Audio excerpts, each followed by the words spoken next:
73세에 처음으로 다리가 풀렸습니다. 그런데 남편은 이 나이까지도 결혼 생각은 꿈도 못 꾸던 제가 결혼을 할 수 있게 된 건 그 누구도 경험할 수 없는 걸 경험했기 때문입니다. 여러분은 제 얘기가 말이 되냐고 생각하실지 모르겠어요. 저조차도 그런 걸요. 제 이야기가 여러분들에게 좋게 다가오길 바래요.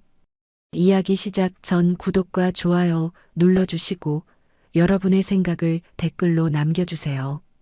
저는 장윤옥입니다. 올해 72이에요. 평생을 혼자 살아왔죠. 사람들은 왜 결혼 안 했냐고 물어봅니다. 저는 그럴 때마다 그냥 웃고 넘어가곤 했어요. 진짜 이유는 말할 수 없었거든요. 40년 전 일이지만 아직도 가슴이 아프거든요. 저는 전직 양장점 재단사였습니다. 손재주가 좋아서 동네에서 제법 유명했죠. 그때 만난 사람이 최동아였어요. 동아는 제 첫사랑이었습니다. 우리는 결혼을 약속했죠. 웨딩드레스도 제가 직접 만들었어요. 하얀 레이스를 한 땀 한 땀 바느질하면서 얼마나 설레었는지 몰라요.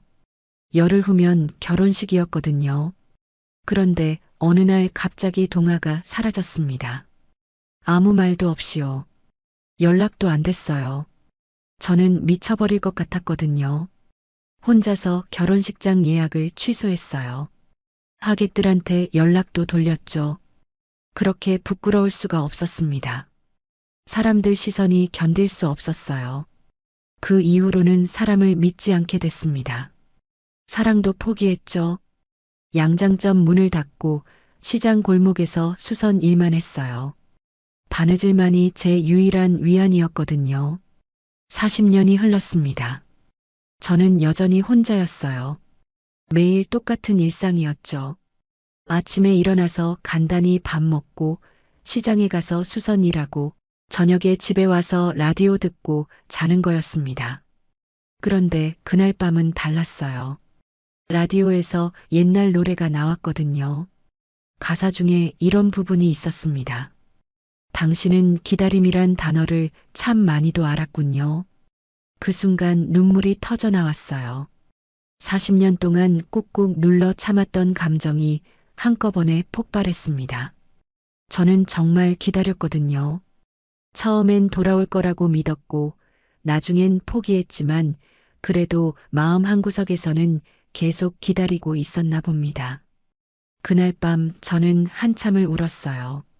쌓여있던 원망과 그리움이 모두 쏟아져 나왔죠. 이제야 깨달았습니다. 저는 아직도 동아를 잊지 못했다는 걸요. 가슴이 너무 아팠어요. 40년 전 그날의 상처가 아직도 생생했거든요. 웨딩드레스를 보며 혼자 눈물을 흘렸던 그 밤이 떠올랐습니다.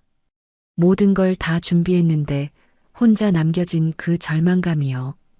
다음 날 아침 조카 영희가 전화를 걸어왔습니다. 이모, 복지관에서 봉사활동 같이 해요. 집에서만 계시지 말고 나와서 사람들도 만나고요. 처음엔 싫다고 했어요. 사람들과 어울리는 게 너무 어색했거든요. 하지만 영희가 계속 권해서 결국 가보기로 했습니다. 그때는 몰랐죠. 그 결정이 제 인생을 완전히 바꿔놓을 거라는 걸요. 복지관에 처음 간 날 저는 무척 긴장했습니다. 40년 동안 사람들을 피해 살았는데 갑자기 봉사활동을 한다는 게 쉽지 않았거든요. 영희가 옆에서 이것저것 설명해줬지만 제대로 들리지 않았어요. 이모, 여기서 어르신들 식사 도우미 하시면 돼요. 어렵지 않으니까 천천히 해보세요. 복지관 식당은 생각보다 북적였습니다. 어르신들이 삼삼오오 모여 앉아 식사를 하고 계셨죠. 저는 앞치마를 두르고 조심스럽게 배식을 도왔어요. 손이 떨렸지만 어르신들이 고맙다고 해주시니 마음이 좀 놓였습니다. 그런데 그때였어요. 한 남성이 제 앞에 섰습니다. 키가 꽤 크고 머리가 희끗희끗한 분이었죠. 나이는 저와 비슷해 보였어요. 뭔가 낯익은 느낌이 들었거든요. 국 좀 부탁드릴게요. 목소리가 들리는 순간 가슴이 쿵했습니다. 어디서 들어본 듯한 목소리였거든요. 하지만 확신할 수는 없었어요. 40년이 지났잖아요. 사람이 얼마나 변했겠습니까? 저는 국을 떠들이면서 슬쩍 그분 얼굴을 봤습니다. 눈매가 참 따뜻했어요. 웃는 모습도 어디서 본 것 같았죠. 하지만 여전히 확신은 서지 않았습니다. 감사합니다. 그분이 말하며 자리로 돌아갔어요. 저는 멍하니 그 뒷모습을 바라봤습니다. 걸음걸이마저 낯익었거든요. 하지만 설마 하는 마음이 더 컸어요. 이런 우연이 있을까 싶었습니다. 식사 시간이 끝나고 저는 설거지를 도왔어요. 다른 봉사자들과 함께 그릇을 정리하고 있는데 앞치마 끈을 푸는 순간이었습니다. 코트에서 단추 하나가 떨어져 바닥으로 굴러갔어요. 검은색 작은 단추였죠. 저는 허둥지둥 바닥을 살폈습니다. 그런데 찾기가 쉽지 않았어요. 다른 봉사자들 발밑으로 굴러간 것 같았거든요. 선생님, 단추 떨어지셨네요. 그 목소리였습니다. 아까 그 남성이 제 옆에 쪼그리고 앉아 바닥을 살피고 있었어요. 그리고 식탁 다리 아래에서 단추를 찾아 집어들었습니다. 그 순간 저는 숨이 멎을 뻔했어요. 굵고 단단한 손가락, 손등에 있는 작은 갈색 점, 그리고 새끼손가락의 미세한 휘어짐까지 40년 전 제가 만든 웨딩드레스를 조심스럽게 만져보던 그 손과 똑같았습니다. 동아의 손이었어요. 심장이 미친 듯이 뛰었습니다. 온몸에 소름이 돋았어요. 40년 전의 기억이 선명하게 떠올랐거든요.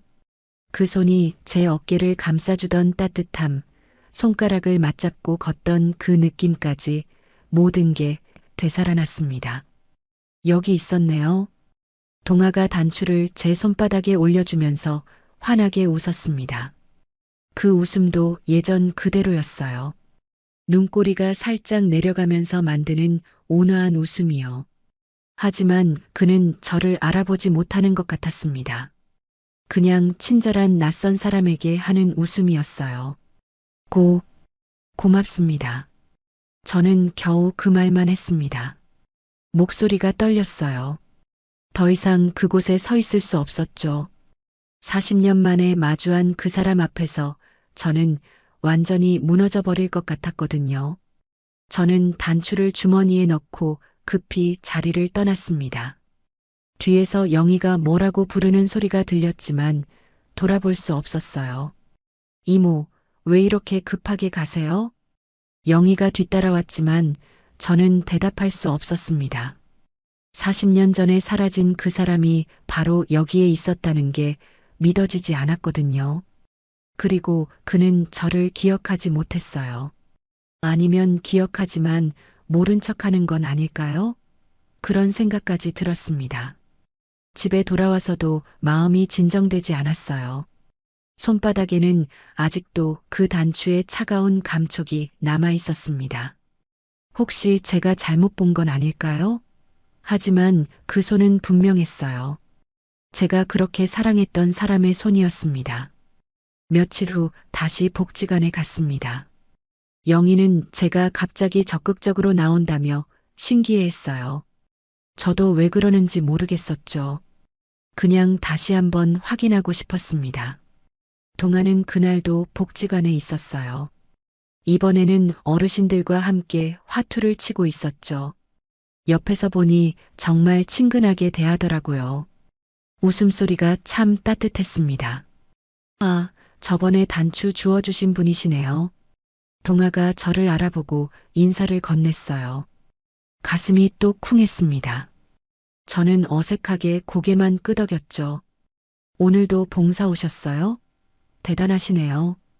그냥 할 일이 없어서요. 어색한 대답이었지만 동아는 따뜻하게 웃어주었습니다. 우리는 그렇게 조금씩 말을 트기 시작했어요. 동아는 참 배려가 깊은 사람이었거든요. 제가 어색해하면 무리하게 대화를 이어가지 않았습니다. 며칠이 지나면서 복지관에서 보내는 시간이 점점 즐거워졌어요. 동아와 함께 어르신들 식사를 도우고 간단한 이야기도 나누고요. 그는 항상 웃으면서 수고하셨어요 라고 말해줬습니다. 그 말 한마디가 제게는 큰 위로가 됐어요. 어느 날은 비가 많이 왔는데 동아가 우산을 빌려줬어요. 집까지 무사히 가세요. 감기 조심하시고요. 40년 만에 받은 남자의 배려였습니다. 집에 와서 우산을 보니 마음이 이상했어요. 설레면서도 복잡했죠. 이 감정이 맞는 건지 확신할 수 없었거든요. 동아는 정말 신사였습니다. 말 한마디 한마디에 배려가 묻어나왔어요. 제가 무거운 것을 들고 있으면 자연스럽게 도와주고 계단을 내려갈 때는 조심하세요라고 말해주곤 했습니다. 그런 모습을 보면서 마음이 조금씩 열리기 시작했어요. 40년 동안 꽁꽁 얼어붙었던 마음이 서서히 녹아가는 기분이었죠. 혹시 이 사람이 정말 동아일까? 그렇다면 왜 저를 알아보지 못하는 걸까? 그런 생각들이 계속 머릿속을 맴돌았습니다. 그런데 그날 복지관 청소를 도와주던 박 아주머니가 저에게 조용히 말을 걸었어요. 윤옥 씨, 최 선생님과 친해지셨네요?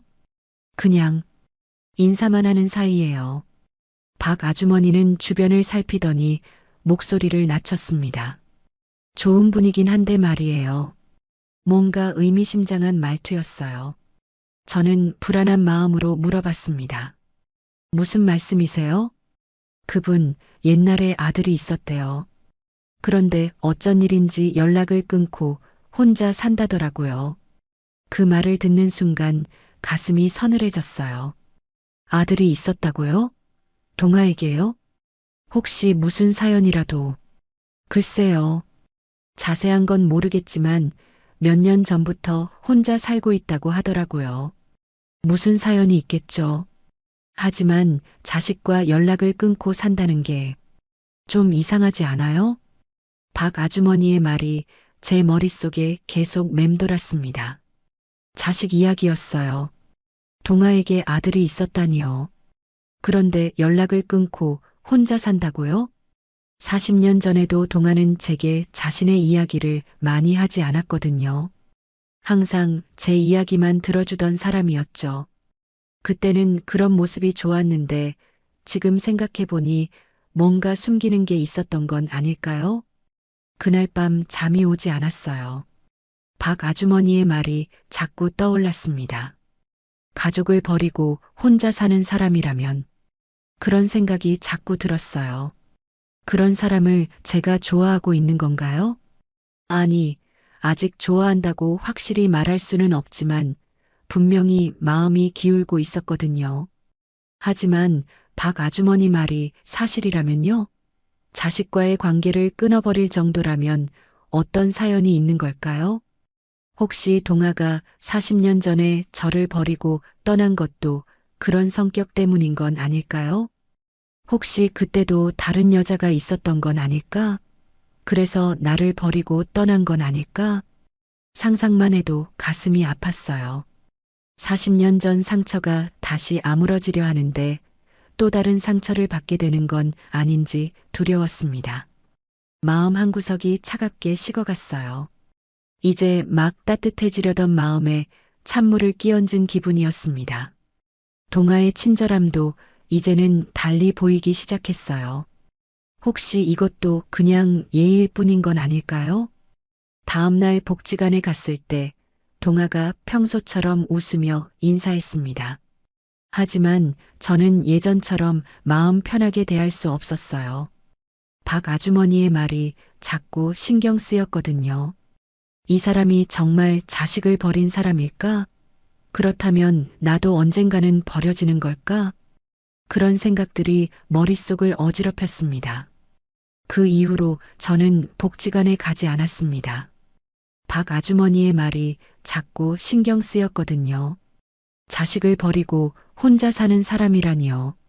그런 사람과 가까워져도 되는 걸까요? 영희가 몇 번 전화를 걸어왔어요. 이모, 요즘 왜 복지관 안 나와요? 몸이 아프세요? 그냥 좀 바빠서. 거짓말이었습니다. 사실은 동아를 마주칠까봐 두려웠어요.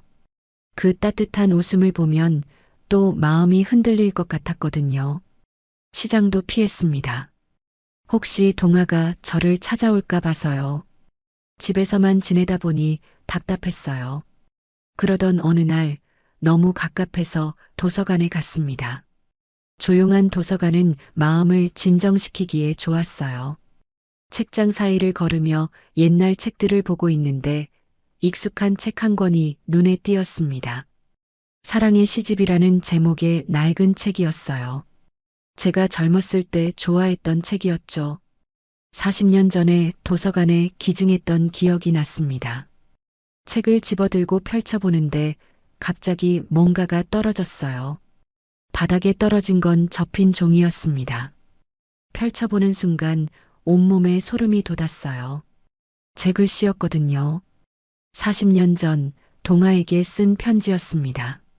결혼식을 앞두고 동아가 갑자기 연락이 안 될 때 썼던 그 편지요.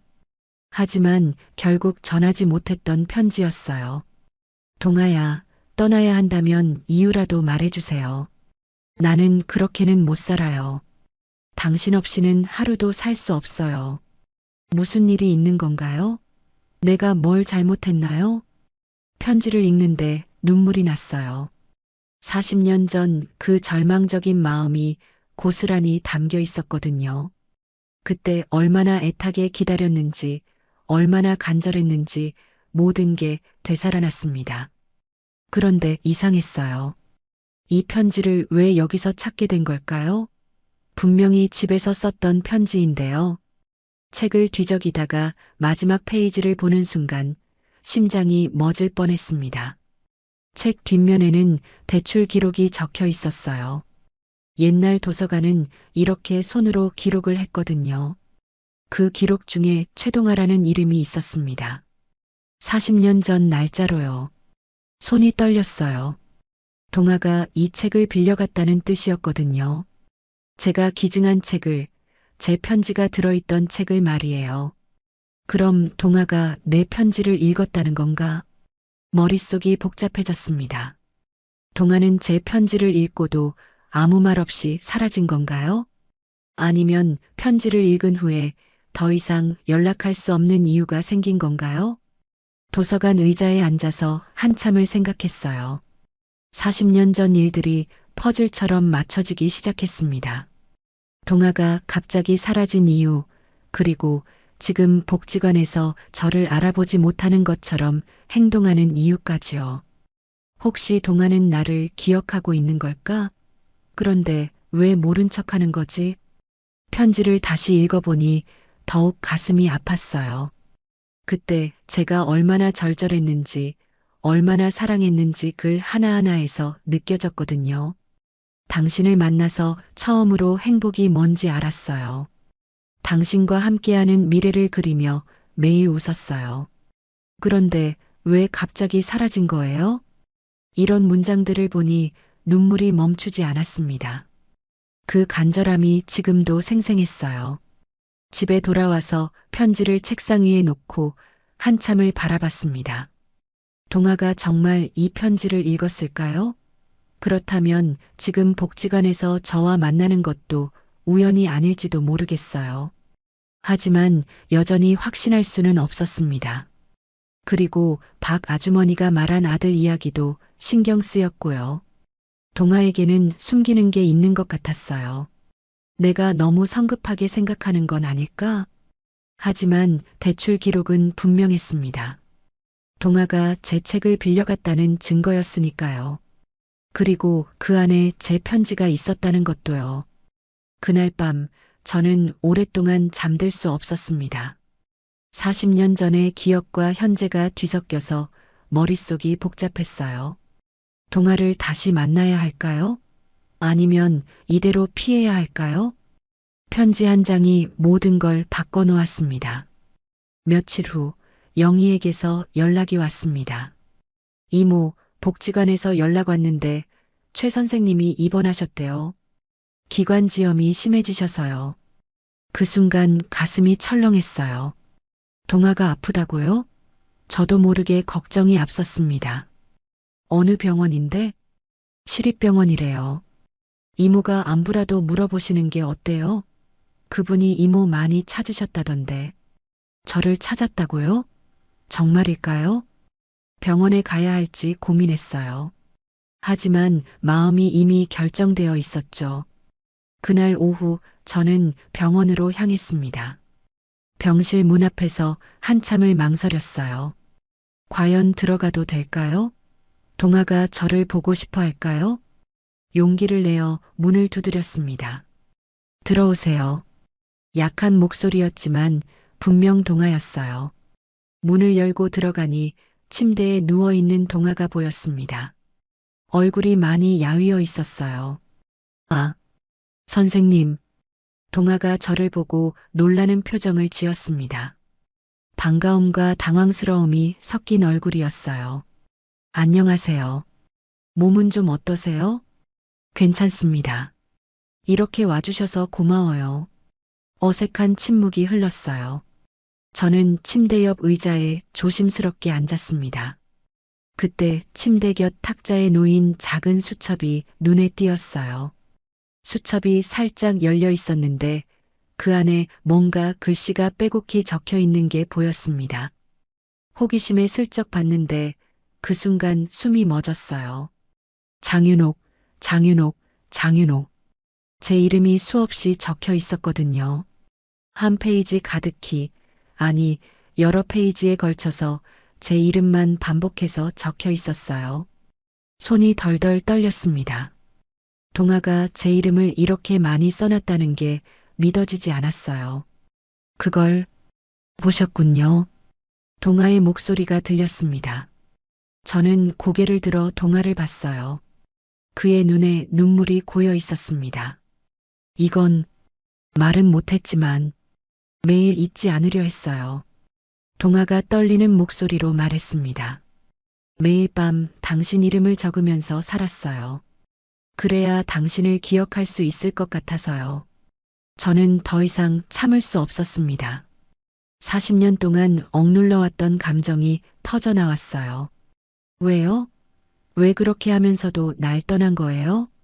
눈물이 쏟아졌습니다. 40년간의 원망과 그리움이 모두 쏟아져 나왔어요.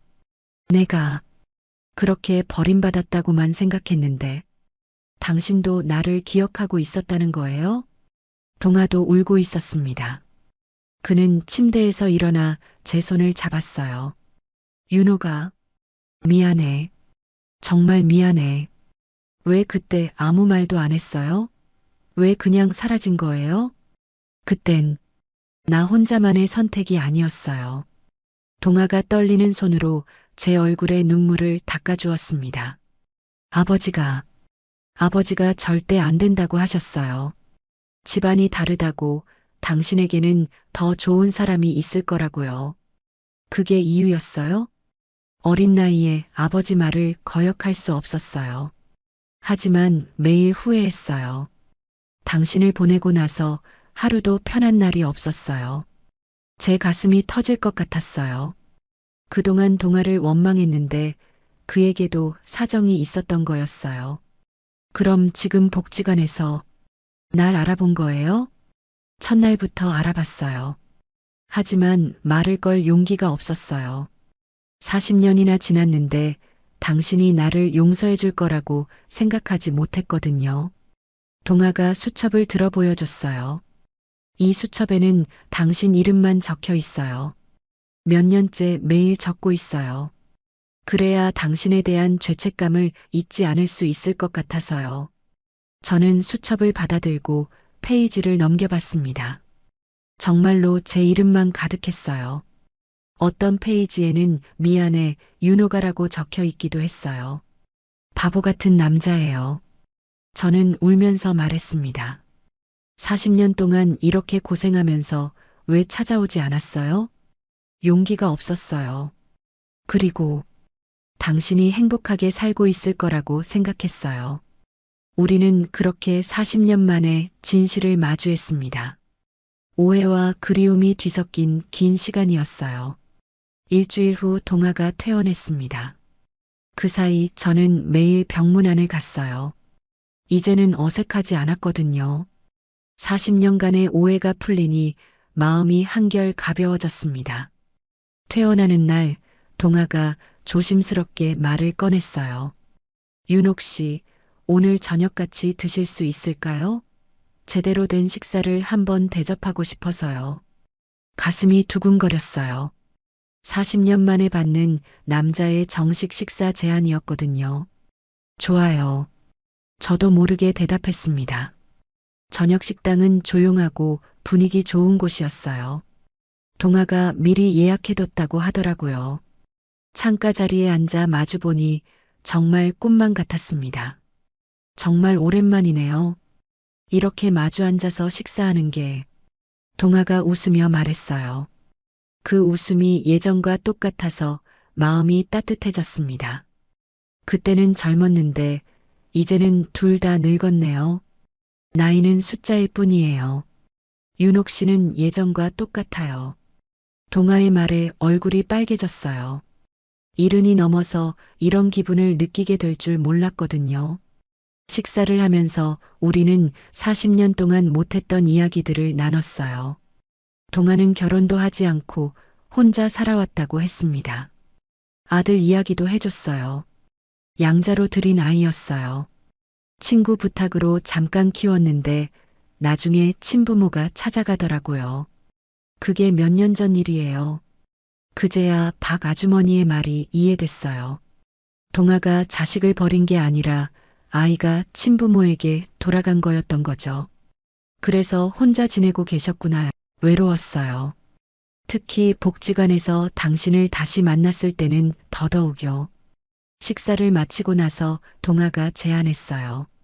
집에서 차라도 한잔 할까요? 할 이야기가 많은 것 같아서요. 저는 고개를 끄덕였습니다. 이상하게 거부할 마음이 들지 않았어요. 동아의 집은 단정하고 깔끔했습니다. 혼자 사는 남자치고는 정리가 잘 되어 있었어요. 거실에 앉아 차를 마시며 이야기를 나누는데 마음이 참 편안했습니다. 윤옥 씨, 저한테 화 안 나세요? 동아가 갑자기 물어봤어요. 화요? 왜요? 40년을 혼자 살게 만들어서요. 만약 그때 제가 용기를 냈다면 이제 와서 그런 이야기 하지 마세요. 다 지난 일이에요. 저는 진심으로 그렇게 생각했어요. 이미 충분히 서로 고생했거든요. 시간이 늦어지자 동아가 말했습니다. 오늘 늦었는데 여기서 주무시고 내일 가시는 게 어때요? 조금 망설였지만 결국 그러기로 했어요. 40년 만에 함께 보내는 밤이었습니다. 동아가 침실을 내어주려 했지만 저는 거실에서 자겠다고 했어요. 하지만 동아는 고집을 부렸습니다. 같이 있어도 괜찮으시다면 그냥 옆에 있어도 될까요? 그 말에 가슴이 두근거렸어요. 하지만 싫지 않았습니다. 우리는 침대에 나란히 앉았어요. 처음엔 어색했지만 점점 자연스러워졌습니다. 동아가 말없이 제 손을 감쌌어요. 이 손, 40년 전 잡고 싶었는데 너무 늦었네요. 동아의 목소리가 떨렸어요. 저도 마음이 벅차올랐습니다. 오늘 다리가 떨렸어요. 설레서요. 제가 솔직하게 말했습니다. 40년 만에 느끼는 설렘이었거든요. 정말요? 네. 어린애처럼 심장이 뛰더라고요. 동아가 제 손을 더 꽉 잡았어요. 젊은 날보다 더 깊고 조심스러운 온기가 흘렀습니다. 윤옥 씨, 이제부터는 혼자 두지 않을게요. 저도요. 이제는 도망가지 않을게요. 우리는 그렇게 손을 잡고 있었어요. 말은 많지 않았지만 서로의 마음이 다 전해졌습니다. 40년을 기다린 시간이 무색할 만큼 자연스럽고 따뜻했어요. 그날 밤 저는 정말 오랜만에 편안하게 잠들었습니다. 옆에 동아가 있다는 것만으로도 충분했거든요. 그 후로 저는 동아의 집에서 지내게 됐어요. 처음엔 어색했지만 점점 익숙해졌습니다. 하지만 40년을 혼자 살던 두 사람이 갑자기 함께 산다는 게 쉽지 않더라고요. 첫 번째 다툼은 요리 때문이었어요. 동아가 계란 프라이를 하는데 너무 태우는 거예요. 이렇게 하면 안 돼요. 불을 약하게 해야죠. 제가 나서서 말했더니 동아가 좀 서운한 표정을 지었어요. 제가 40년 동안 이렇게 해먹고 살았는데요. 그래서 이렇게 까맣게 탄 거 드셨구나요. 말이 나오고 나서 후회했어요. 너무 직설적으로 말한 것 같았거든요. 그럼 윤옥 씨가 하세요. 동아가 살짝 토라진 목소리로 말하며 부엌에서 나가버렸어요. 저는 혼자 남아서 계란 프라이를 다시 했습니다. 저녁을 먹을 때 분위기가 어색했어요. 둘 다 말이 없었거든요. 밥을 다 먹고 나서도 계속 침묵이 흘렀습니다. 밤에 침대에 누워서도 서로 등을 돌리고 있었어요.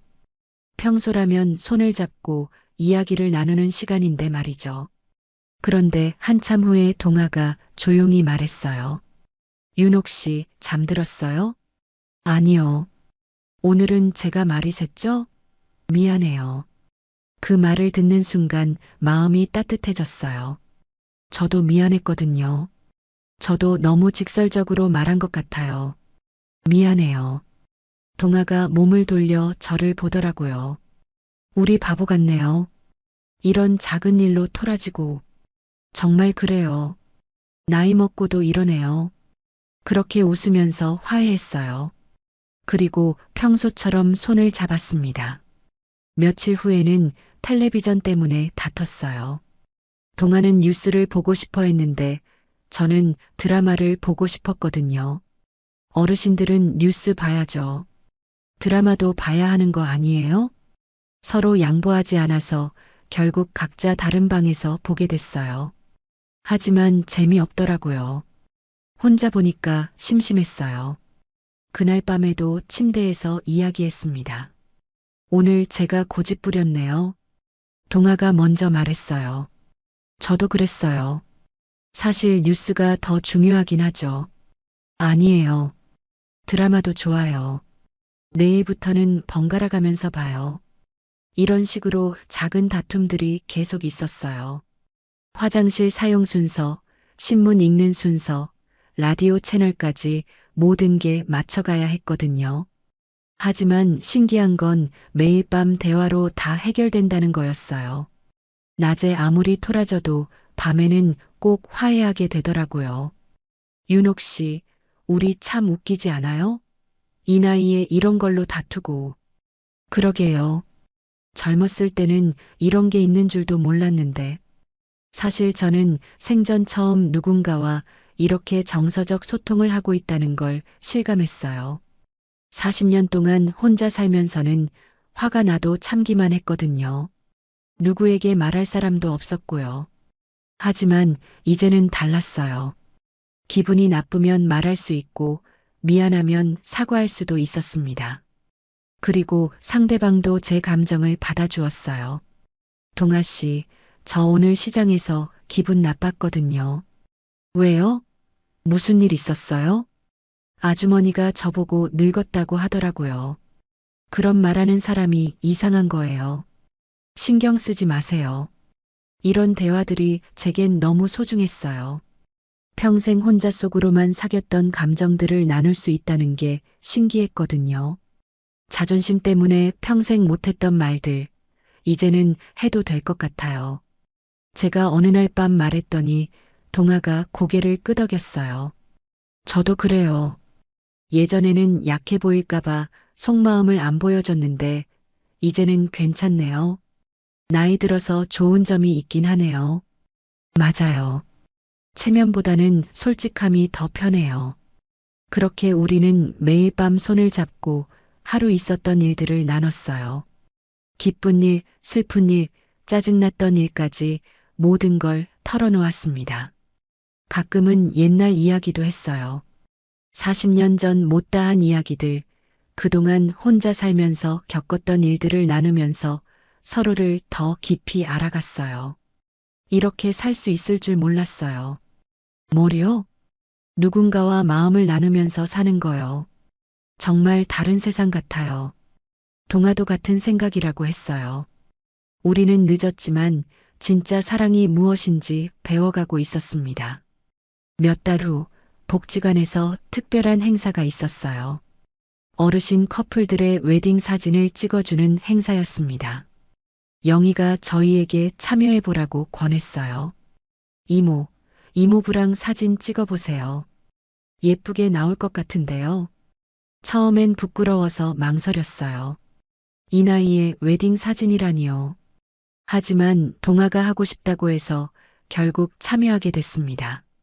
사진 찍는 날, 저는 하얀 블라우스를 입고 동화는 정장을 입었어요. 거울을 보니 어색하면서도 설렜습니다. 40년 전에 못 찍었던 웨딩 사진을 이제야 찍게 되다니요. 윤옥 씨, 정말 예뻐요. 동화가 제 손을 잡으며 말했어요. 얼굴이 빨개졌지만 기분이 좋았습니다. 사진 작가가 이런저런 포즈를 잡아줬어요. 손을 잡고 서 있는 모습, 서로를 바라보는 모습, 웃는 모습까지요. 40년 전에 꿈꿨던 그 순간이었어요. 자, 이번에는 자연스럽게 대화하는 모습으로 찍어볼게요. 사진 작가의 말에 저희는 서로를 보며 이야기했어요. 이 나이에 이런 사진을 찍게 될 줄 몰랐네요. 저도요. 하지만 행복해요. 그 순간 셔터가 터졌어요. 아마 가장 자연스러운 표정이었을 거예요. 사진 촬영이 끝나고 우리는 복지관 뒤편 공원을 걸었습니다. 벤치에 앉아 쉬고 있는데 동화가 갑자기 주머니에서 뭔가를 꺼냈어요. 작은 나무 상자였습니다. 이게 뭐예요? 열어보세요. 상자를 열어보니 나무로 만든 반지가 들어 있었어요. 정교하지는 않지만 정성이 느껴지는 반지였습니다. 직접 만드셨어요? 네. 며칠 전부터 만들었어요. 제대로 된 반지는 아니지만 동화가 부끄러워하며 말했어요. 저는 감동해서 말이 나오지 않았습니다. 윤옥 씨, 늦게 만났지만 내 인생의 처음이 되어줘요. 동화가 제 손을 잡고 반지를 끼워 주었어요. 손가락에 맞게 정확히 만들어져 있었습니다. 언제 제 손가락 재셨어요? 자는 동안 몰래요. 그 말에 웃음이 터져 나왔어요. 이 나이에도 이렇게 로맨틱할 수 있다니요. 동화 씨도 끼세요. 저도 동화의 손에 반지를 끼워줬어요. 나무 반지지만 다이아몬드보다 소중했습니다. 우리 이제 정말 부부네요. 법적으로는 아니지만 마음으로는 그래요. 벤치에서 일어나 공원길을 걸었어요. 손을 잡고 천천히 걸으니 마음이 평온했습니다. 길 중간에 작은 나무가 하나 심어져 있었어요. 아직 어린 나무였지만 푸른 잎이 싱그러웠습니다. 저 나무가 크면 우리는 어떻게 됐을까요? 제가 물어보니 동화가 생각에 잠겼어요. 모르죠. 하지만 지금이 중요한 것 같아요. 맞아요. 앞으로 얼마나 걸을지 몰라도 오늘은 당신이 있어서 좋습니다. 그 말이 진심이었어요. 40년을 기다린 시간이 아깝지 않을 만큼 지금이 행복했거든요. 저도요. 매일이 새로운 시작 같아요. 우리는 그 나무 아래서 잠시 멈춰 섰어요. 동화가 제 어깨에 팔을 둘렀고 저는 그의 품에 기댔습니다. 윤옥 씨, 우리 이 나무처럼 함께 자라요. 어떻게요? 조금씩 천천히 서로 의지하면서요. 바람이 불어와 나무 잎사귀들이 살랑거렸어요. 마치 우리를 축복해주는 것 같았습니다. 집으로 돌아가는 길에 동화가 말했어요. 오늘이 우리 진짜 결혼식이었던 것 같아요. 저도 그런 생각이에요. 손가락에 나무 반지를 보니 마음이 따뜻했어요. 금반지나 다이아몬드 반지보다 훨씬 의미 있었거든요. 그날 밤 침대에 누워서 하루를 되돌아봤어요. 40년 전에는 상상도 못했던 하루였습니다. 이렇게 늦게라도 사랑하는 사람과 함께할 수 있다는 게 감사했어요. 동아 씨, 잠들었어요? 아니요. 오늘 하루가 꿈만 같아서 잠이 안 와요. 저도요. 우리는 그렇게 손을 잡고 이야기를 나눴어요. 앞으로의 계획하고 싶은 일들, 그리고 서로에 대한 고마움까지요. 나무 반지를 끼고 함께 걸었던 그 길이 우리 인생의 새로운 시작이었습니다. 73세에 맞은 첫날 밤에 다리가 힘없이 풀렸습니다. 이거 사랑일까요? 70세 늦은 나이에 하는 재혼에 대해 많은 사람들이 의아해합니다. 저도 이 얘기를 하는데 많이 망설였지만 용기 내어서 여러분께 이야기해 드릴게요. 이야기 시작 전 구독과 좋아요 눌러주시고 여러분의 생각을 댓글로 남겨주세요. 저는 정경자입니다. 올해 73살이죠. 남편과 사별한 지 벌써 10년이 되었습니다. 자식들은 모두 외국에 나가 있어서 명절 때나 영상통화로 얼굴을 보는 게 전부예요. 아침에 일어나면 제일 먼저 하는 일이 있습니다. 베란다에 놓인 국화꽃에 물을 주는 거죠. 남편이 좋아하던 노란 국화였어요. 처음엔 그리움에 키우기 시작했는데 이제는 습관이 되었습니다. 물을 주면서 매일 생각해요. 이 나이에 뭘 더 바라겠냐고. 그냥 무탈하게 늙는 게 최고라고 스스로를 달래곤 했습니다. 하루는 참 길어요. 아침 9시에 동네 복지관에 나가 꽃꽂이 봉사를 하고 점심은 복지관에서 나오는 도시락으로 해결하죠. 오후엔 다른 할머니들과 담소를 나누다가 해질 무렵 집으로 돌아옵니다. 집에 돌아오면 더 조용해져요. 텔레비전을 켜놓긴 하지만 소리만 들릴 뿐이에요. 저녁을 간단히 먹고 나면 할 일이 없어집니다. 예전에는 친구들과 전화라도 했는데 요즘은 그마저도 뜸해졌어요. 어느 날 밤 침대에 누워 천장을 바라보며 생각했습니다. 사랑은 무슨 사랑이야? 이 나이에 그런 걸 바라는 것도 우스꽝스럽지 않나? 그냥 조용히 하루하루 살아가면 되는 거 아닌가? 그런데 이상하게 가슴 한편이 허전했어요. 마치 뭔가 빠진 것 같은 느낌이었죠. 혹시 이게 외로움이라는 감정일까요? 아니면 그냥 나이가 들어서 생기는 자연스러운 감정일까요? 다음 날도 똑같은 일상이 시작되었습니다. 국화꽃에 물을 주고 복지관에 나가고 집에 돌아와 하루를 마무리하는 것. 하지만 뭔가 달라질 것 같은 예감이 들었어요. 그날 복지관 앞들에서 화분을 옮기고 있었는데 갑자기 발이 미끄러졌습니다. 아, 이제 정말 끝이구나 싶었죠. 그런데 그 순간 누군가의 손이 제 허리를 감싸 안았어요. 정신을 차리고 보니 한 남자분이 저를 붙잡고 계셨습니다. 키는 그리 크지 않았지만 단단해 보이는 어깨였죠. 그런데 그분이 하신 첫마디가 참 특이했어요. 국화는 안 다쳤죠? 저보다 화분을 먼저 걱정하시는 거예요.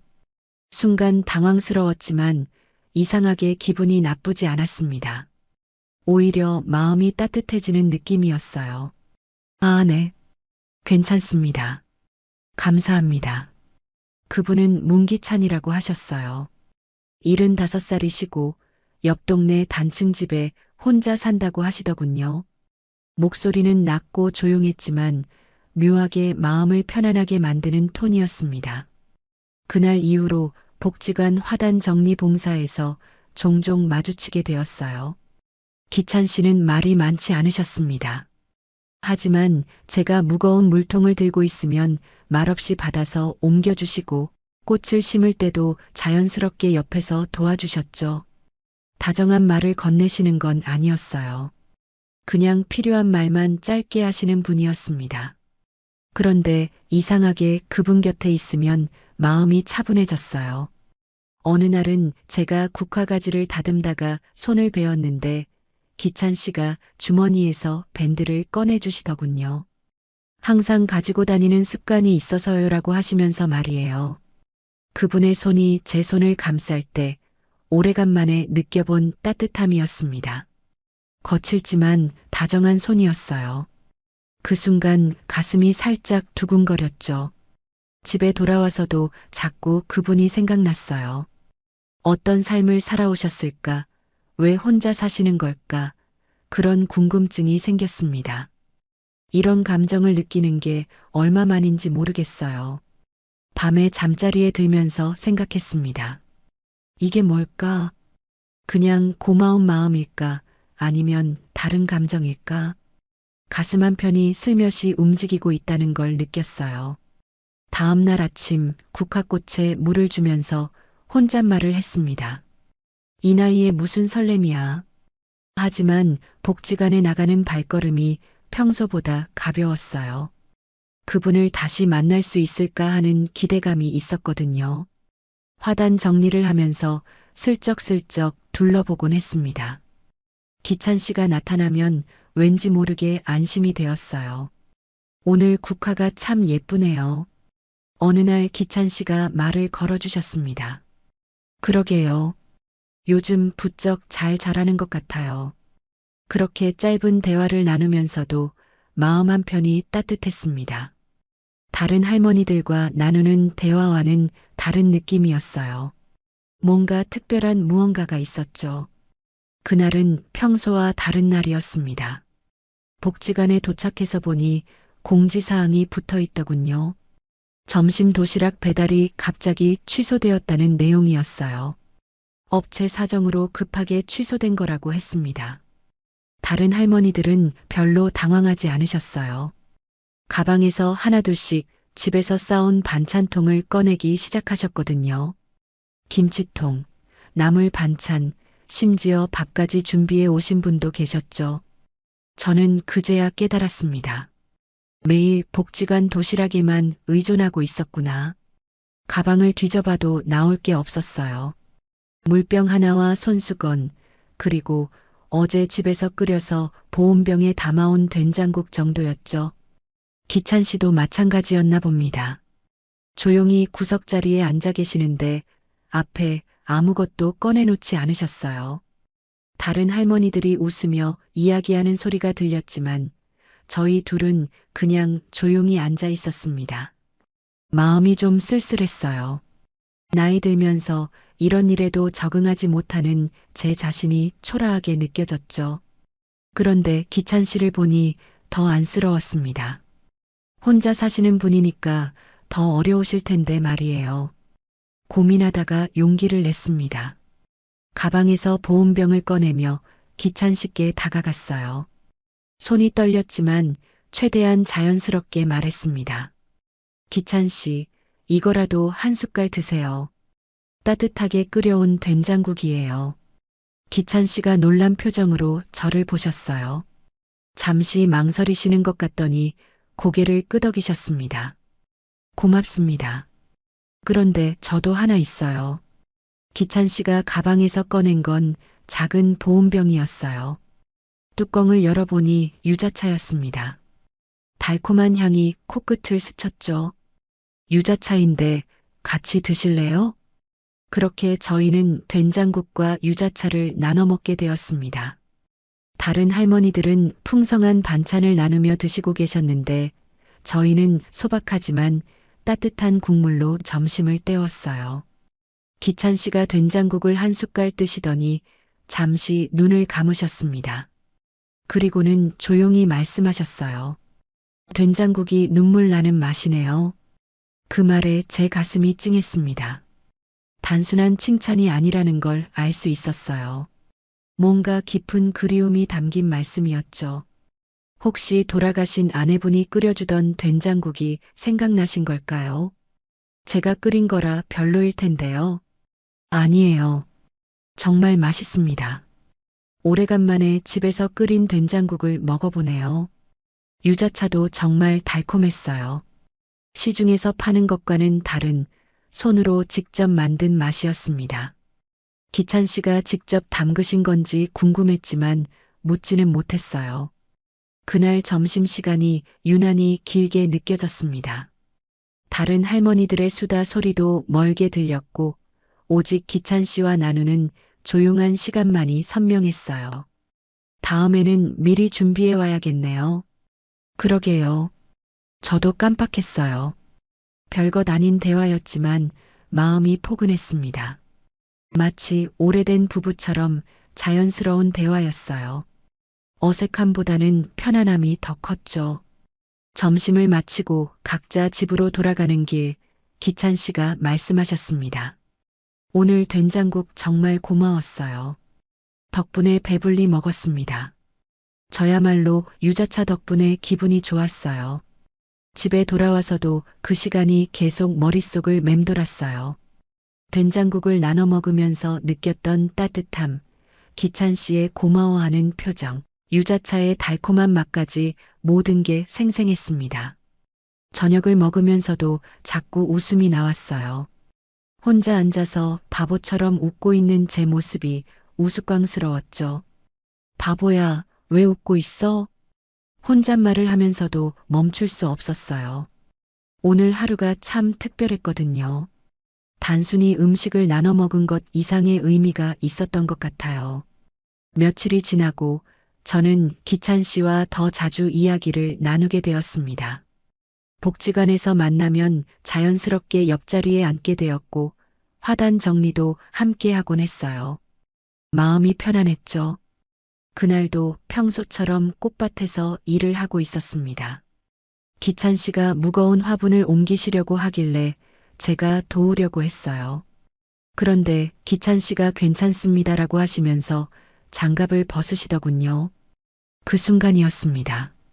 기찬 씨의 손등에 깊게 그어진 흉터가 제 눈에 들어왔어요.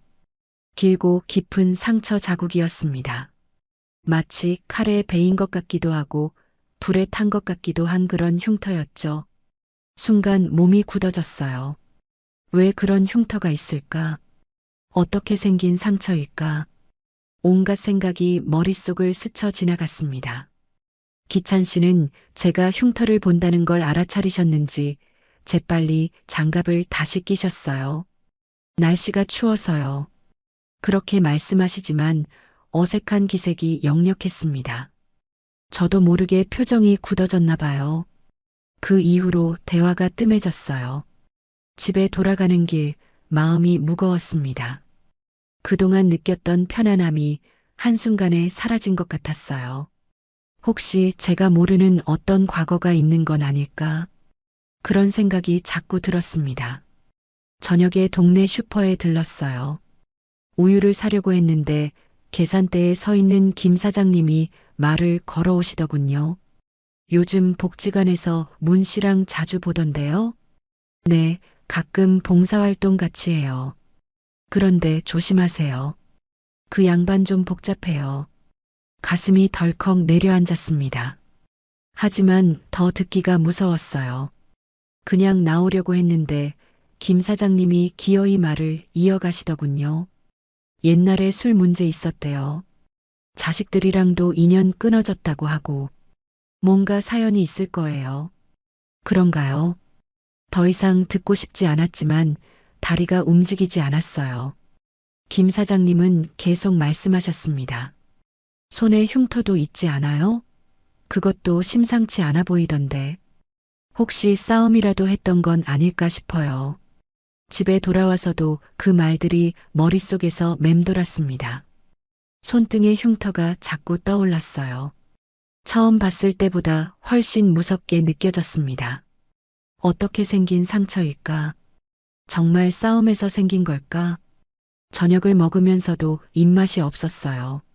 며칠 전까지만 해도 기찬 씨 생각을 하면 마음이 따뜻해졌는데 이제는 불안감이 먼저 들었습니다. 밤이 되어도 잠이 오지 않았어요. 침대에 누워서 천장만 바라보며 생각했습니다. 또 속는 거 아냐? 또 내 마음 다 주고 상처받는 거 아냐? 그런 걱정이 자꾸 들었어요. 남편과 사별하고 나서 한동안 외로웠던 때가 있었습니다. 그때 동네에서 알게 된 남자분이 계셨어요. 처음엔 좋은 사람인 줄 알았는데 나중에 알고 보니 여러 할머니들에게 똑같이 접근하는 사람이었죠. 그때의 상처가 아직도 남아있나 봅니다. 기찬 씨도 혹시 그런 사람은 아닐까? 외로운 할머니들에게 친절하게 굴다가 뭔가를 얻어내려는 건 아닐까? 그런 의심이 자꾸 들었어요. 새벽까지 뒤척이다가 겨우 잠이 들었습니다. 꿈에서도 기찬 씨의 흉터가 나타났어요. 점점 더 크고 무섭게 변하면서 저를 향해 다가오는 꿈이었죠. 다음 날 아침 거울을 보니 눈이 많이 부어 있었어요. 국화꽃에 물을 주면서도 마음이 무거웠습니다. 복지관에 나가면 기찬 씨를 만나게 될 텐데 어떤 얼굴로 마주해야 할지 모르겠었어요. 그동안 느꼈던 따뜻한 감정들이 모두 의심으로 바뀌었습니다. 혹시 제가 너무 성급했던 건 아닐까? 이 나이에 사랑을 꿈꾼다는 게 말이 안 되는 건 아닐까? 그런 생각들이 머릿속을 가득 채웠어요. 며칠이 지났지만 기찬 씨를 제대로 마주보기가 어려웠습니다. 복지관에서 봉사를 할 때도 일부러 다른 곳에서 일했어요. 기찬 씨가 말을 걸어오시면 짧게 대답하고 피했죠. 그분도 제 변화를 눈치채셨는지 점점 거리를 두시더군요. 그날은 복지관 창고 정리하는 날이었습니다. 오래된 물건들을 정리하고 새로 기증받은 물품들을 정리해야 했어요. 다른 할머니들과 함께 먼지투성이 박스들을 하나씩 열어보고 있었습니다. 구석에 있던 낡은 박스 하나가 제 차례로 왔어요. 테이프가 누렇게 변해서 오래된 것 같았습니다. 조심스럽게 열어보니 온갖 잡동사니가 들어 있었어요. 낡은 액자, 펜, 그리고 두꺼운 스크랩북 같은 것들이었죠. 먼지를 털어내며 스크랩북을 펼쳐봤습니다. 복지관 역사를 담은 자료인 것 같았어요. 오래된 사진들과 신문 기사들이 붙어 있었습니다. 그런데 한 페이지를 넘기다가 눈이 멈췄어요. 신문 기사 제목이 눈에 들어왔습니다. 화재 현장에서 환자 구한 정원사, 문기찬 씨. 순간 심장이 멈추는 것 같았어요. 기찬 씨 이름이 똑똑히 적혀 있었거든요. 기사 옆에 붙어 있던 흑백 사진을 자세히 봤습니다. 젊은 시절의 기찬 씨였어요. 지금보다 훨씬 젊지만 분명 그분이 맞았습니다. 눈빛이 똑같았거든요. 손이 떨리면서 기사를 읽기 시작했습니다. 20년 전 시립병원에서 일어난 일이었어요. 새벽에 갑자기 화재가 발생했는데 정원사로 일하던 기찬 씨가 병동에 혼자 남겨진 환자를 구하려고 불길 속으로 뛰어들었다는 내용이었습니다. 유리창을 맨손으로 깨고 환자를 업고 나왔으나 그 과정에서 심한 화상을 입었다는 문장을 읽으면서 가슴이 아팠어요. 손등에 흉터가 그때 생긴 거였구나. 싸움에서 생긴 게 아니라 사람을 구하려다 생긴 상처였던 거죠. 기사를 더 읽어 내려갔습니다. 하지만 안타깝게도 기찬 씨의 가족들은 구하지 못했다는 내용이 나왔어요. 그날 밤 병원에 입원해 있던 부인과 딸을 잃었다고 했습니다. 다른 환자는 구했지만 정작 자신의 가족은 구하지 못한 거였어요. 눈물이 핑 돌았습니다. 그래서 혼자 사시는 거였구나. 자식들과 인연이 끊어진 게 아니라 잃으신 거였구나. 김 사장님이 말한 술 문제도 아마 그 상실감 때문이었을 거예요. 기사 밑에 손글씨로 적힌 메모가 있었습니다. 복지관 관장님이 쓰신 것 같았어요. 문기찬 씨는 그 사고 이후 20년간 꾸준히 봉사활동을 하고 계십니다. 가족을 지키지 못했다는 죄책감으로 다른 이들을 돕는 일에 자신을 바치고 계세요. 손등의 흉터는 그날 밤의 상처입니다. 스크랩북을 덮으며 한참을 울었습니다. 다른 할머니들이 왜 울어요? 라고 물어봤지만 대답할 수 없었어요. 너무 부끄러웠거든요. 난 또 내 식대로 오해했구나. 혼잣말이 나왔습니다. 기찬 씨의 조용함, 말이 없으신 것, 혼자 사시는 것, 모든 게 이해되었어요. 그분은 그런 아픈 과거를 안고 살아가고 계셨던 거예요. 흉터를 무서워했던 제 자신이 너무 미웠습니다. 그 흉터는 영웅의 상처였는데 저는 범죄자의 흉터처럼 생각했던 거죠. 동네 소문만 듣고 그분을 의심했던 것도 정말 어리석었어요. 복지관에서 기찬 씨가 다른 할머니들을 도와주시는 모습, 말없이 무거운 일을 도맡아 하시는 모습이 떠올랐습니다. 그 모든 게 속죄의 마음이었구나 싶었어요. 창고 정리를 마치고 집으로 돌아가는 길, 기찬 씨가 보였습니다. 멀리서 혼자 걸어가시는 뒷모습이 너무 쓸쓸해 보였어요. 달려가서 사과하고 싶었지만 용기가 나지 않았습니다. 집에 와서도 마음이 무거웠어요. 기찬 씨께 어떻게 사과해야 할지, 어떤 얼굴로 마주해야 할지 모르겠었습니다. 며칠 동안 그분을 의심하고 피했던 제 행동이 너무 부끄러웠어요. 그날 밤 잠자리에 들면서 생각했습니다. 기찬 씨는 그 모든 아픔을 혼자 견디며 살아오셨구나. 20년 동안 죄책감을 안고 봉사하며 지내셨구나. 그런 분을 제가 오해했다니. 눈물이 계속 났어요. 기찬 씨에 대한 미안함과 제 어리석음에 대한 후회가 뒤섞여서 잠을 이룰 수 없었습니다. 내일은 꼭 사과드려야겠다고 마음먹었어요. 진실을 알고 난 후 며칠 동안 기찬 씨께 어떻게 다가가야 할지 고민했습니다. 복지관에서 마주쳐도 눈을 마주치기 어려웠어요. 사과하고 싶었지만 어떤 말로 시작해야 할지 모르겠더군요. 집에서 유자차를 끓이면서 문득 생각났어요. 기찬 씨가 그날 내어주셨던 유자차 맛이 말이죠. 달콤하면서도 따뜻했던 그 맛. 혹시 직접 만드신 건 아닐까 하는 생각이 들었습니다. 작은 유리병에 유자차를 정성스럽게 담았어요. 설탕도 적당히 넣고 꿀도 조금 추가했습니다. 만드는 내내 기찬 씨 생각뿐이었어요. 이걸 드시면서 제 마음이 전해질까요? 다음 날 오후 용기를 내어 기찬 씨 집을 찾아갔습니다. 복지관에서 들은 대로 옆 동네 단층 집이었어요. 조그맣고 단정한 집이었습니다.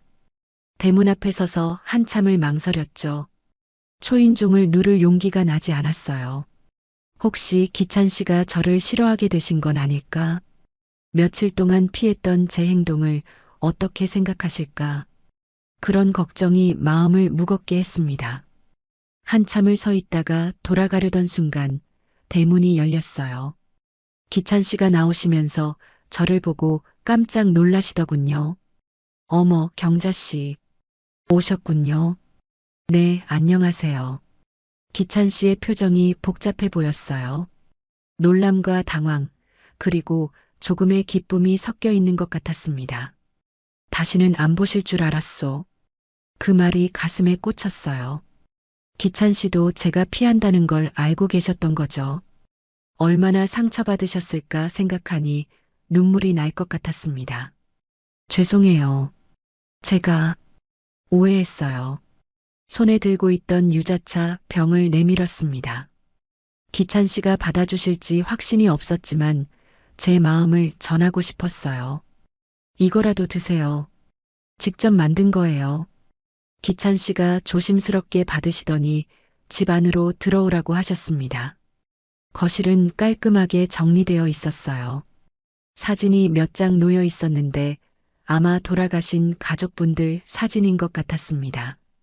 앉으세요. 차라도 한잔 하시죠. 기찬 씨가 제가 가져온 유자차를 끓여주셨어요. 그 모습을 보면서 마음이 더 무거워졌습니다. 이렇게 좋은 분을 제가 의심했다니. 차를 마시면서 용기를 냈어요. 진실을 알게 되었다는 것, 그동안 오해했다는 것을 말씀드려야 했거든요. 기찬 씨, 복지관 창고에서 신문 기사를 봤어요. 기찬 씨의 표정이 굳어졌습니다. 무슨 기사인지 아시는 것 같았어요. 20년 전 화재 때 일 말이에요. 손등에 흉터도 그때 생긴 거죠? 기찬 씨가 고개를 끄덕이셨습니다. 말없이 차만 마시고 계시더군요. 미안해요. 제가 너무 성급하게 판단했어요. 흉터를 보고 이상한 생각을 했어요. 그때 기찬 씨의 손을 조심스럽게 잡았습니다. 흉터가 있는 그 손을요. 처음 만질 때는 무서웠는데 이제는 전혀 무섭지 않았어요. 그 손, 따뜻하네요. 기찬 씨가 놀란 눈으로 저를 보셨습니다. 제가 손을 잡은 게 의외였나 봐요. 미안해요, 그동안. 제가 너무 어리석었어요. 기찬 씨의 눈에 눈물이 고였어요. 아마 오랜만에 누군가가 이해해주는 것 같아서 그러신 것 같았습니다. 괜찮습니다. 저도 말씀드리지 못해서 죄송했어요. 그날 오후 저희는 오랫동안 이야기를 나눴어요. 기찬 씨의 아픈 과거, 그동안 홀로 견뎌온 시간들, 봉사활동을 하게 된 이유까지 모든 걸 들을 수 있었습니다. 그래도 다른 환자 한 분은 구했잖아요. 그분 가족들이 얼마나 고마워했을까요? 그렇게 생각해 주시니 고맙네요. 집으로 돌아오는 길 마음이 한결 가벼웠어요. 오해가 풀렸다는 안도감도 있었지만 그보다는 기찬 씨를 더 잘 알게 되었다는 기쁨이 컸습니다. 그날 이후로 저희 관계는 완전히 달라졌어요. 복지관에서 만나면 자연스럽게 함께 일했고 점심시간에도 나란히 앉아 대화를 나눴습니다. 다른 할머니들이 두 분 보기 좋다고 말씀하실 정도였어요. 기찬 씨는 말이 많지 않으셨지만 행동으로 마음을 표현하셨어요. 제가 무거운 것을 들면 말없이 받아주시고 추운 날이면 따뜻한 차를 준비해 오셨죠. 밤마다 잠자리에 들면서 생각했습니다. 내가 지금 사랑을 하는 걸까? 이 나이에 이런 감정을 느끼는 게 자연스러운 걸까? 하지만 부정할 수 없었어요. 기찬 씨를 생각하면 가슴이 따뜻해지는 건 분명했거든요. 어느 날 기찬 씨가 말씀하셨어요. 경자 씨 덕분에 오랜만에 웃게 되는 것 같아요. 그 말을 듣고 제 마음도 완전히 녹아버렸습니다. 몇 달이 지나고 저희는 작은 결혼식을 올렸습니다. 복지관 할머니들과 동네 분들이 모여주신 소박한 결혼식이었어요. 화려하지는 않았지만 제 인생에서 가장 따뜻한 하루였습니다. 기찬 씨가 제 손을 잡고 서 있을 때 마음이 떨렸어요. 이른이 넘은 나이에 이런 설렘을 느낄 줄 몰랐거든요. 주위 사람들의 축복을 받으며 새로운 인생을 시작한다는 게 꿈만 같았습니다. 결혼식을 마치고 기찬 씨 집으로 갔어요. 이제 저희 집이 된 거죠. 문을 열고 들어서는데 왠지 모르게 어색했습니다. 며칠 전까지는 그냥 놀러 오는 집이었는데 이제는 함께 살 집이라니. 저녁을 간단히 먹고 나서 어색한 침묵이 흘렀어요. 기찬 씨도 저도 무슨 말을 해야 할지 몰라 했습니다. 결혼은 했지만 여전히 서로에게 조심스러운 존재였거든요. 샤워 먼저 하세요. 기찬 씨가 조심스럽게 말씀하셨어요. 저도 고개를 끄덕이며 욕실로 들어갔습니다.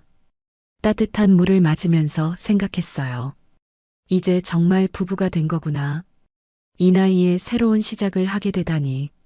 샤워를 마치고 나니 기찬 씨가 침실에 하얀 침구를 새로 깔아 놓으셨더군요. 정성스럽게 준비해 주신 게 고마웠어요. 스탠드 불빛이 방 안을 은은하게 비추고 있었습니다.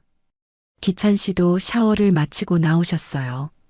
깔끔한 잠옷 차림이었는데 왠지 모르게 어려 보이셨습니다. 저희 둘 다 침대가에 조심스럽게 앉았어요. 창밖으로 별빛이 보였어요. 참 고요한 밤이었습니다. 기찬 씨가 조심스럽게 물어보셨어요. 불 끌까요? 순간 망설여졌어요. 어둠 속에서 첫날 밤을 보내는 게 자연스러울 것 같았거든요. 하지만 마음 한편으로는 기찬 씨를 더 가까이서 보고 싶었습니다. 오늘은 보고 싶어요. 당신 눈. 작게 웃으며 말했어요. 기찬 씨가 놀란 것 같더니 부드럽게 웃어주셨습니다. 그 웃음이 정말 따뜻해 보였어요. 기찬 씨가 제 손을 조심스럽게 잡으셨어요. 그 손길이 어찌나 다정한지요. 젊은 시절의 뜨거운 열정과는 달랐지만 오랜 세월 기다려온 온기 같은 느낌이었습니다. 경자 씨, 고마워요. 저 같은 사람을 받아주셔서 저야말로 고마워요. 혼자 살 줄 알았는데 말을 마치지 못했어요. 가슴이 벅차올랐거든요. 이 나이에 이런 감정을 느낄 수 있다는 게 신기했습니다. 그날 밤은 참 특별했어요. 뜨거운 열정은 없었지만 다정한 손길이 온몸을 감싸고 있었습니다. 서로를 아끼는 마음, 지금까지 살아온 시간에 대한 고마움, 앞으로 함께할 날들에 대한 기대감이 모두 섞여 있었어요. 기찬 씨의 손이 제 머리를 쓰다듬을 때 오래간만에 느끼는 안정감이었습니다. 마치 오랜 여행을 마치고 집에 돌아온 것 같은 편안함이었어요. 그렇게 서로의 온기를 나누며 잠이 들었습니다. 옆에서 기찬 씨의 고른 숨소리가 들리니 마음이 참 평화로웠어요. 혼자 자던 침대가 이렇게 따뜻할 수 있다는 게 신기했습니다. 다음 날 아침 눈을 떠보니 기찬 씨가 먼저 깨어서 저를 바라보고 계셨어요. 잘 주무셨어요? 네, 정말 깊게 잤어요. 일어나려고 했는데 이상했어요. 다리에 힘이 없더군요. 평소와 다른 느낌이었습니다. 뻐근하다고 해야 할까요? 아니면 나른하다고 해야 할까요? 이상하게 다리에 힘이 없네요. 기찬 씨가 걱정스럽게 물어보셨어요. 어디 아프신가요? 아픈 건 아닌데. 그냥 힘이 없어요. 기찬 씨가 빙그레 웃으시더니 말씀하셨어요. 그거 사랑이라 그래요. 그 말에 저도 웃음이 났어요. 정말 그런 걸까요? 이 나이에 느끼는 사랑의 증거일까요? 기찬 씨가 제 다리를 조심스럽게 주물러 주셨어요. 그 손길이 너무 부드러웠습니다.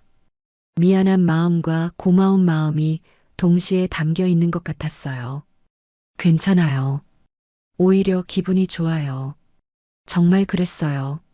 몸은 조금 불편했지만 마음은 가벼웠습니다. 어젯밤이 정말 특별했다는 증거 같아서 오히려 기뻤어요. 그날 이후로 저희의 일상이 완전히 바뀌었습니다. 매일 아침 7시가 되면 기찬 씨와 함께 동네 공원으로 산책을 나가게 되었어요. 손을 잡고 천천히 걷는 그 시간이 하루 중 가장 행복한 순간이 되었습니다. 처음엔 어색했어요. 동네 사람들 앞에서 손을 잡고 다니는 게 민망하기도 했고요. 하지만 기찬 씨가 자연스럽게 제 손을 잡아주시니까 마음이 편해졌습니다. 공원을 한 바퀴 도는데 보통 30분 정도 걸려요. 그 시간 동안 저희는 별다른 대화를 하지 않았습니다. 그냥 나란히 걸으면서 서로의 온기를 느끼는 것만으로도 충분했어요. 어느 날은 공원에서 동네 아이들을 만났습니다. 초등학교에 가는 길인 것 같았어요. 아이들이 저희를 보고 할머니, 할아버지 안녕하세요라고 인사하더군요. 그때 한 아이가 할머니, 할아버지 손 꼭 잡고 있네요라고 말했어요. 순간 얼굴이 빨개졌는데 기찬 씨가 웃으며 대답하셨습니다. 그럼 할머니 놓치면 안 되잖아. 아이들이 깔깔 웃으며 학교로 뛰어갔어요. 그 모습을 보면서 마음이 따뜻해졌습니다. 복지관에서도 분위기가 달라졌어요. 다른 할머니들이 저희를 보며 두 분 보기 좋아요라고 말씀하셨거든요. 김 관장님도 결혼하시더니 얼굴이 밝아지셨네요 라고 하시며 웃으셨습니다. 박 할머니는 부럽다, 부러워. 우리 나이에도 저런 로맨스가 있구나라고 하시면서 부러워하셨어요. 처음엔 쑥스러웠지만 점점 자랑스러워졌습니다. 계절이 바뀌면서 공원의 풍경도 달라졌어요. 봄에는 벚꽃이 피었고 여름에는 푸른 나무 그늘에서 쉬었습니다. 가을에는 단풍잎이 떨어지는 길을 걸었고 겨울에는 눈 쌓인 벤치에 앉아 따뜻한 호빵을 나눠 먹었어요. 어느 가을날 평소처럼 산책을 하다가 공원 벤치에 앉았습니다. 단풍이 참 예뻤어요. 기찬 씨가 떨어진 은행잎을 주워서 제 손바닥에 올려주셨습니다. 예쁘죠? 네, 정말 예뻐요. 그런데 은행잎을 보면서 문득 생각이 들었어요. 이 나이에 느끼는 감정이 정말 사랑일까? 젊었을 때 느꼈던 것과는 다른 것 같은데 이것도 사랑이라고 할 수 있을까? 기찬 씨, 궁금한 게 있어요. 뭐가 궁금하세요? 사랑이 뭔지 지금도 잘 모르겠어요. 기찬 씨가 제 손을 꼭 잡아주셨어요. 그 손길이 답을 주는 것 같았습니다. 하지만 매일 아침 이 손을 놓치면 불안한 거, 그게 사랑 아닐까요? 정말 그랬어요. 아침에 일어나서 기찬 씨가 옆에 없으면 불안했거든요. 혹시 꿈이었나 싶어서 손을 뻗어보곤 했습니다. 기찬 씨의 따뜻한 체온을 느끼면 그제야 안심이 되었어요. 맞는 것 같아요. 저도 경자 씨 없으면 하루가 어떻게 지나가는지 모르겠어요. 그날 밤 집에 돌아와서 생각해 봤어요.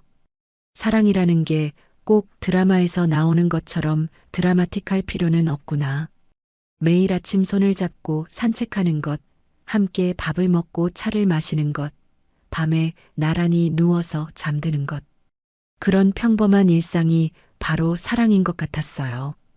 기찬 씨와 함께 산지 벌써 1년이 넘었습니다.